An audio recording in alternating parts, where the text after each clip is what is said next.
Before we begin, I want to gently let you know that this episode includes the illness and death of a child. If that's something you need to step away from right now, please know that that's okay.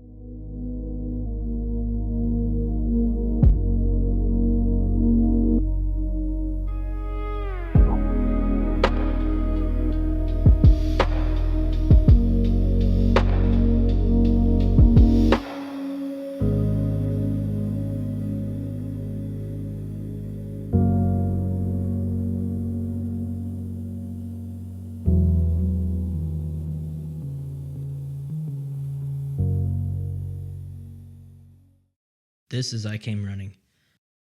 In episode 1, we talked about knowing the songs from Sunday and being involved in church and not knowing how to trust or have a relationship with God.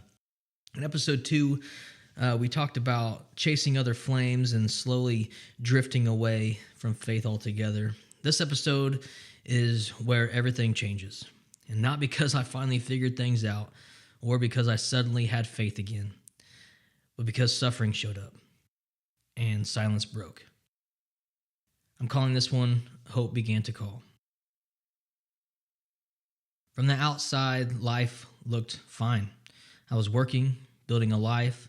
At this point in my life, I'm married, 2 daughters, doing what adults are supposed to do. Still wasn't running towards God.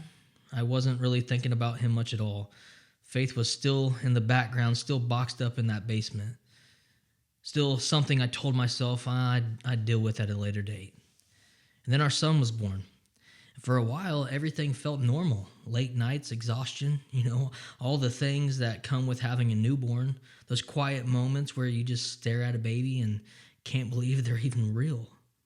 We had plans, dreams, a future that we could picture. Walking, riding a bike, school, sports. And then things just didn't feel right. At first, it was subtle, easy to explain away. Every kid gets bruises. He's fair-skinned. Every little bump is going to leave a mark. Let's just wait and see. So we waited, and we watched, and we worried. Eventually, the questions got louder.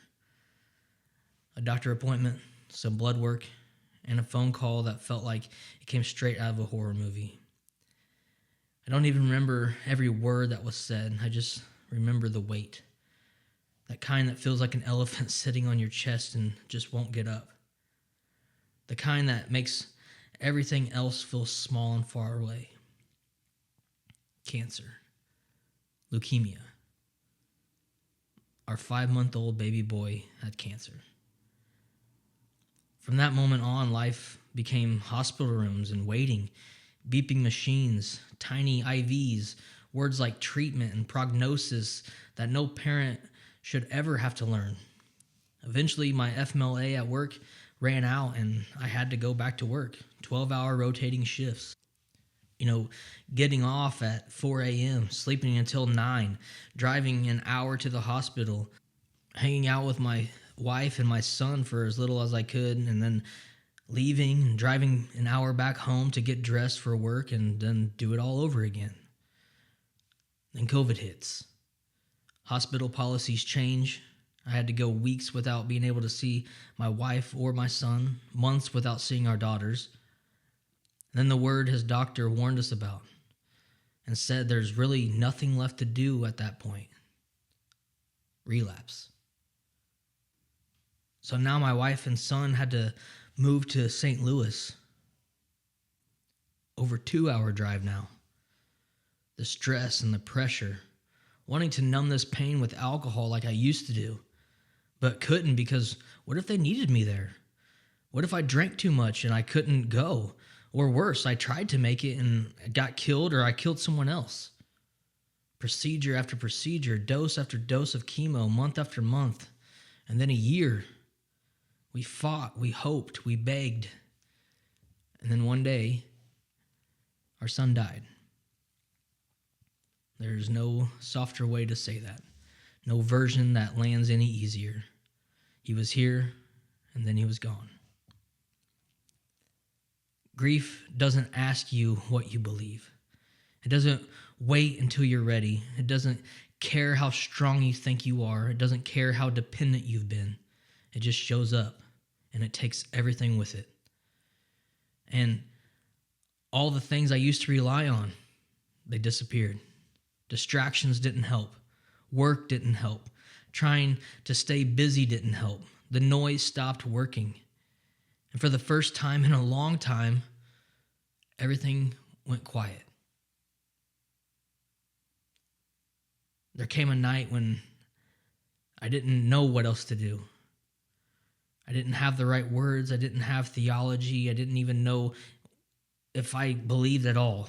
But I was empty. I was broken. And out of that emptiness, something unexpected happened. I prayed. Not the polished kind, not the church kind, just raw, angry, desperate. God, if you're there, please.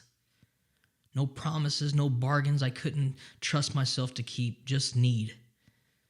Prayer came back before faith did, before trust, before belief. Because when everything else is stripped away, you either cry out or you collapse. Shame, all the while, is whispering during that season, you've waited too long. You're the one that walked away to begin with. You don't get to ask for anything anymore. Why would he help you now? And I believed it. Every old decision felt like evidence stacked against me. Every year of distance felt like a closed door. I thought I'd burned all the bridges. But desperation doesn't care about shame. When you've got nothing left to hold on to, you reach out anyways. So I kept praying. Even when I was doubting, even when I was angry, even at the times when I was unsure if anyone was even listening to me. I was praying again.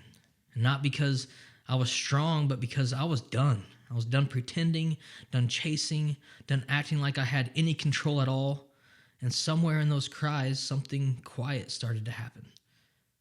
It wasn't answers, and it wasn't even peace, but a presence.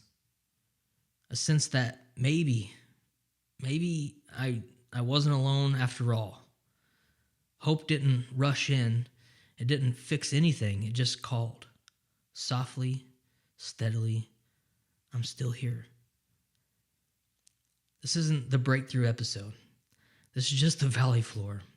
That place where the gospel stops being an idea and starts becoming oxygen. If you're listening from your own valley, a hospital room, a grave, a loss you never saw coming, a dark season you didn't choose, hear this. You don't need a clean record to cry out. You don't need perfect faith.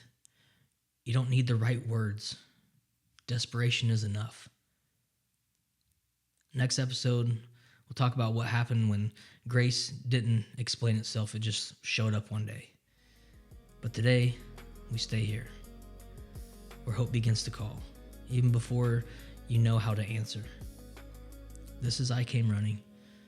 Thanks for staying with me.